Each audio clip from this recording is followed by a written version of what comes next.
함께 기도드리겠습니다.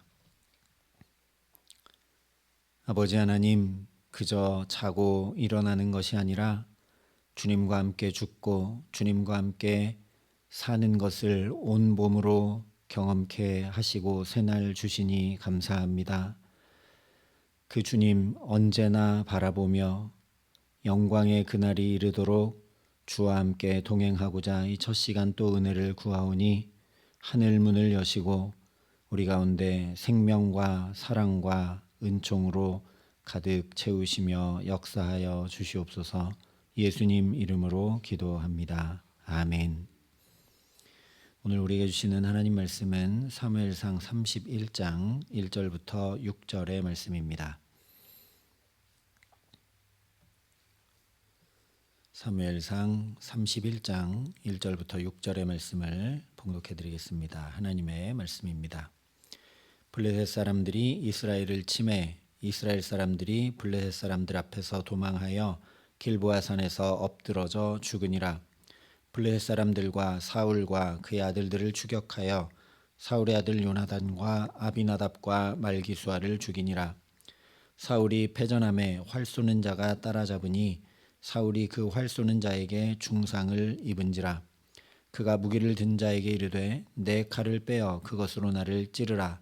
할례 받지 않은 자들이 와서 나를 찌르고 모욕할까 두려워하노라 하나 무기를 든 자가 심히 두려워하여 감히 행하지 아니하는지라.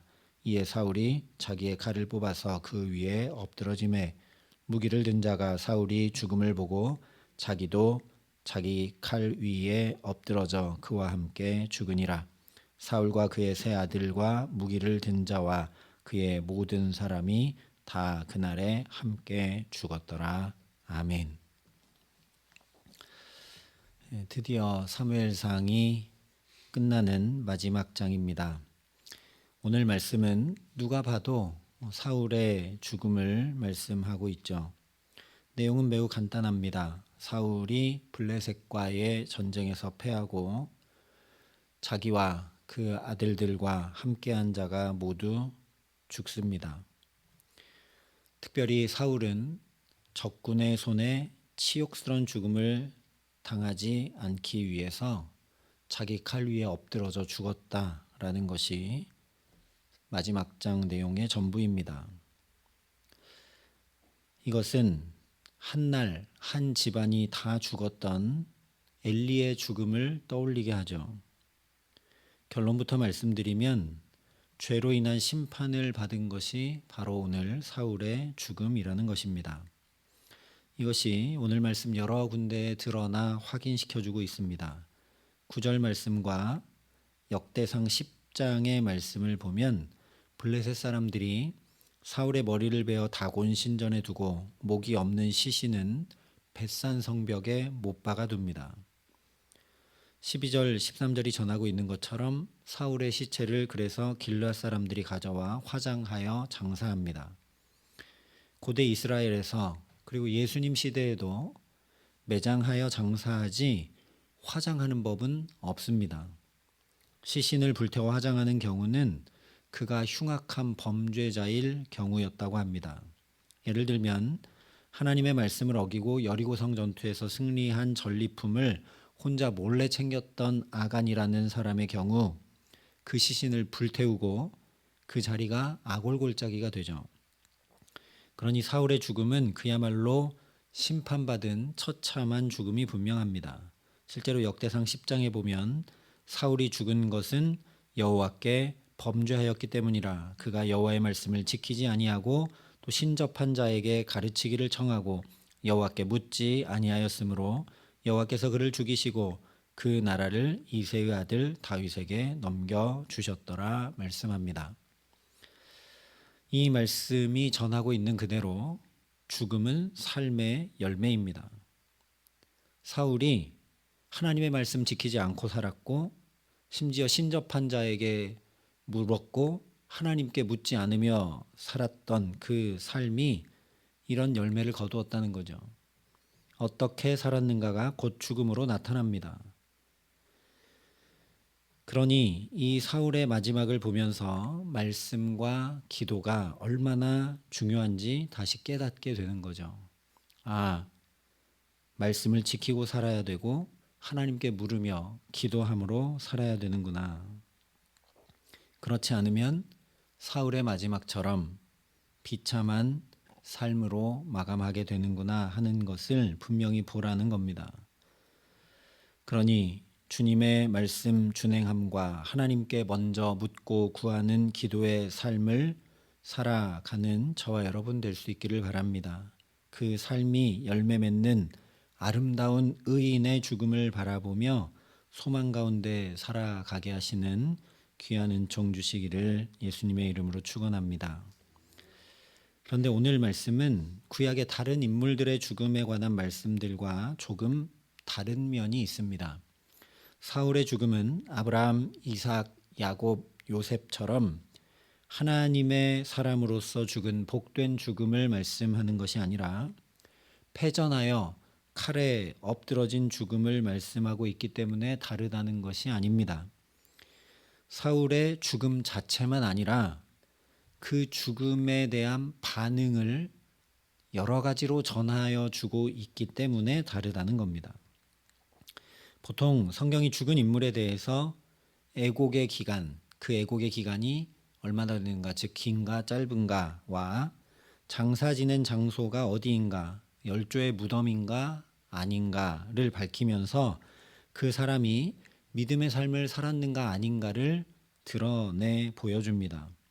그런데 오늘 말씀은 보통 그런 경우들과는 다르게 사울의 죽음에 대해서 남아있는 사람들이 그 죽음을 보고 어떻게 반응하고 있는가를 말씀해 줍니다. 5절에도 죽음을 보고 7절에도 죽음을 보고 8절에도 죽은 것을 보고 11절에도 행한 일을 듣고 계속 반복하며 강조함으로 말씀합니다. 그러니 우리가 이것을 주목해야 한다는 거죠. 말씀드린 대로 죽음에 대한 반응은 곧 어떻게 삶을 사는가를 나타내 보여주기 때문입니다. 많은 이들이 죽음에 대해 어떤 이들은 애도하고 어떤 이들은 원인을 분석하고 어떤 이들은 대책을 마련하고 고심하며 어떤 이들은 책임자를 찾으려고 하고 어떤 이들은 그건 나와 상관없으니까 라고 하며 전혀 상관없이 살아가며 어떤 이들은 심지어 누군가의 죽음을 이용하기까지도 합니다. 이처럼 죽음에 대한 반응은 곧 우리가 살아가는 삶의 태도와 자세인 것을 여실히 우리가 보고 듣고 경험합니다. 이와 똑같이 오늘 말씀은 단순히 사울의 죽음을 전해주거나 그의 죽음이 하나님의 심판이니 경각심을 가져라 하는데 그치지 않고 더 나아가서 죽음에 대해서 그 죽음을 보고 바르게 반응함으로 바른 삶을 살아가라 우리를 도전하고 깨우치는 말씀이라는 것입니다. 사울의 죽음을 보고 첫 번째 반응을 보인 사람은 바로 그의 무기 든 자였습니다. 4절과 5절에 그가 무기를 든 자에게 이르되 내 칼을 빼어 그것으로 나를 찌르라. 할례 받지 않은 자들이 와서 나를 찌르고 모욕할까 두려워하노라 하나 무기를 든 자가 심히 두려워하여 감히 행하지 아니하는지라. 이에 사울이 자기의 칼을 뽑아서 그의 위에 엎드러짐에 무기를 든 자가 사울이 죽음을 보고 자기도 자기 칼 위에 엎드러져 그와 함께 죽으니라. 고대 사회고 전제 군주 시대니까 그 왕을 가장 가까이서 모시던 무기 든 자가 자기의 군주가 죽었으니 자기도 죽는 것이 어쩌면 마땅한 일입니다. 우리나라도 조선시대 같은 때 보면 심지어 왕의 병을 고치지 못하면 그 궁의들은 그에 대한 책임을 받게 되죠. 그러니까 오늘 이 무기 든 자의 반응은 지극히 당연한 반응처럼 보입니다. 군주가 죽었으니 내가 살아있다고 해도 그 책임을 면하기 어렵고 지금 우리나라가 전쟁에서 패하고 있으니 여기서 내가 그냥 있는다고 해도 나도 사울이 말한 그대로 할례 받지 않은 자들에 의해서 비참한 죽임을 당할 것이 뻔하니까 사울이 택한 것과 같은 길을 택하는 것이 지극히 당연한 일처럼 보인다는 겁니다. 그러나 오늘 말씀은 그가 사울의 무기를 든 자였기 때문에 그가 군주를 모시던 자였기 때문에 그가 이스라엘 사람이었기 때문에 사울의 뒤를 따라 함께 죽었다라고 전혀 말씀하고 있지 않습니다. 뭐라고 말씀하느냐? 사울이 죽음을 보고 따라 죽었다 이렇게 말씀합니다. 그러니 이것은 죽음을 보는 대표적인 반응 중에 하나인 허무를 드러내고 있는 것입니다. 사울은 80이 되도록 평생 건장하여서 여전히 블레셋과의 전쟁에 나가 싸울 수 있었습니다. 그리고 심지어 그가 악령이 들렸음에도 불구하고 끝까지 이스라엘 왕의 지위를 잃지 않았습니다. 자기 하고 싶은 대로 다 하고 살았던 사울을 가장 가까이서 모셨던 사람이 이 무기든 자인데 그가 이렇게 죽는 것을 보니까 허물을 느낀 것이죠. 아, 저렇게 왕으로 다 누리고 살아도 아무 소용이 없구나. 참 덧없는 인생이구나. 그런 마음이 들지 않았다면 분명히 도망가든지 투항하든지 아니면 맞서 싸웠든지 했을 것입니다. 그런데 모든 것이 소멸하고 끝나게 되는 이 사울의 죽음을 보며 전도서 기자처럼 모든 것이 헛되고 헛되다는 반응을 보이고 있는 겁니다. 하지만 인생의 부와 가난이, 지혜와 무지가, 약함과 강함이 덧없음을 진정으로 깨달은 전도서 기자는 오늘 이 무기든 자처럼 자기 생명을 포기한 것이 아니라 이렇게 고백합니다. 일의 결국을 다 들었으니 하나님을 경외하고 그의 명령들을 지킬지어다. 이것이 모든 사람의 본분이니라. 죽음은 언제나 이것을 일깨운다는 사실을 반드시 기억해야 합니다. 왜냐하면 하나님의 형상으로 원래는 죽지 않고 죽음을 아예 모르고 영원히 살 수 있던 인간이 하나님의 말씀을 지켜 행하지 않음으로 인해서 자신의 판단과 지혜와 능력을 의지하여 선택하고 결정함으로 죽을 수밖에 없는 인생으로 전락해 버렸기 때문입니다. 그러니 하나님은 오늘도 우리들에게 이 말씀을 통해 안타까이 말씀하고 계시는 것입니다. 제발 그 길을 가지 말라고. 사울처럼 내 뜻, 내 계획, 내 명예, 내 권력, 내 능력 의지함으로 덧없고 허무하여 결국 죽음으로 치닫는 삶 살지 말라고.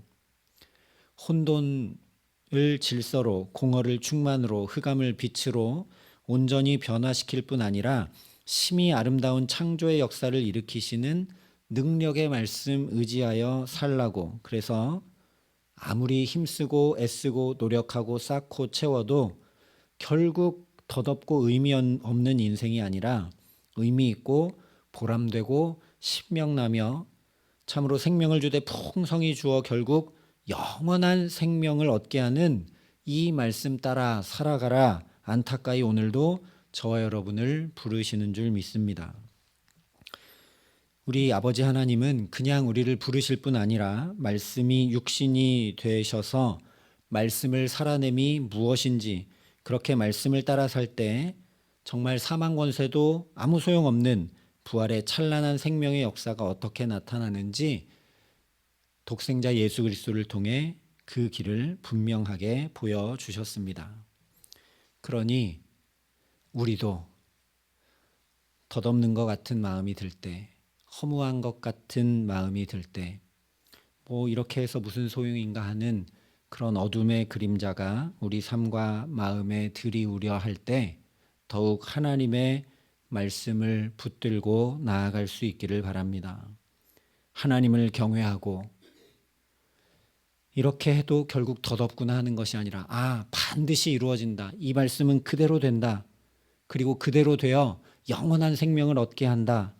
라는 것을 분명히 깨달아 알고 그 말씀 지켜 행함으로 모든 것이 헛되다는 허무에서 빠져나올 수 있기를 바랍니다. 그래서 분명한 부활 생명의 소망을 가지고 주님과 함께 동행하며 오늘을 충성되게 아름답게 거룩하게 복되게 살아가게 하시기를 예수님의 이름으로 간절히 축원합니다.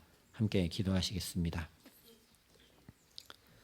아버지 하나님, 죽음을 보고 그냥 다 끝나는 허물을 느끼고 마는 것이 아니라 그 죽음 너머에 부활 생명이 있음을 분명히 보여주신 예수 그리스도를 똑바로 바라보며 살아가는 우리 모두가 되기를 간절히 소원합니다. 이 땅을 살아가면서 덧없구나, 허무하구나, 소용없구나 하는 마음과 생각이 밀려올 때마다 다시 말씀을 붙들고 이 말씀을 통해 영생을 주시는 하나님께 더 가까이 나아가는 우리 모두가 되게 하여 주시옵소서. 그래서 오늘을 더 충성되이 살고 보람있게 살고 아름답게 살고 거룩하게 구별하여 살아가기에 이 말씀이 그대로 이루어져 우리도 영생의 복을 누릴 수 있도록 주와 함께 늘 동행하는 복된 삶을 살아갈 수 있도록 우리 모두에게 역사하시고 함께하여 주시옵소서. 이제는 주 예수 그리스도의 은혜와 하나님의 사랑과 성령님의 교통하심이 여기 오직 영생의 말씀을 쫓아 복된 삶 살기를 소원하고 결단하는 여기 모인 모든 주의 성도들과 사랑의 빛교회 모든 교우들과 이 나라의 민족과 이 귀한 복음을 오늘도 세계 만방에 전하시는 선교사님들 가운데 이제로부터 영원토록 함께 하시기를 간절히 축원하옵나이다. 아멘.